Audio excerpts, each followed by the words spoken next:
Bem, pessoal, toda vez que a gente vai falar de AVC, vocês perguntam muito o que é AVC, porque é uma das doenças que mais causam sequelas na população, né? Uma das principais causas de morte é cardíaco, infarto, né? Depois vem o AVC, então é muito comum.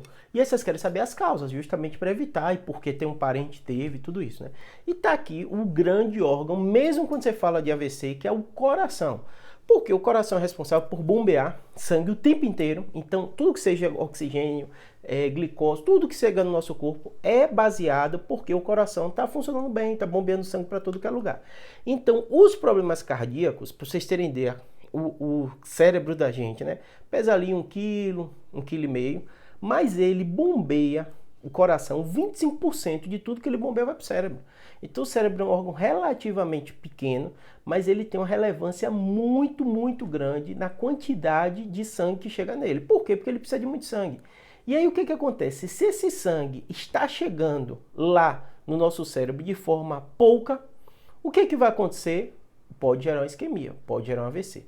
Então as arritmias cardíacas que se fazem o coração não bater de forma correta, às vezes eles falham o batimento, pode formar o quê? Uma placa, um trombo, esse trombo passa pela carótida, chega no cérebro, obstrui um vaso cerebral.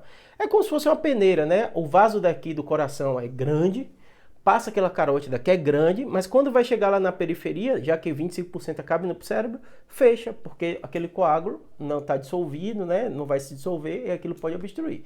Existem situações, óbvio, que o próprio organismo age e acaba desobstruindo, que a gente chama ataque isquêmico transitório, é uma coisa transitória e o corpo resolve, mas grande parte vai obstruir. Então as arritmias é uma das causas mais comuns. Outra coisa é insuficiência cardíaca. Seu coração teve uma pequena isquemia, teve algum problema, tem doença de Chagas, uma série de doenças causam isso. Ele começa a bater mais fraco, de forma que não é adequada a quantidade de sangue que o cérebro precisa, e aí os neurônios morrem, porque o sangue não está chegando de forma adequada. É outro fator de risco muito. Então, assim, você percebe que eu estou falando de causas cardiovasculares. São líderes, né? Existem as arritmias, como eu falei, fibrilação atrial, tem outros tipos, né, de arritmia. Por isso que às vezes o médico passa um anticoagulante, um antiagregante para pessoas que têm problema cardíaco, para evitar que essas placas se formem, né?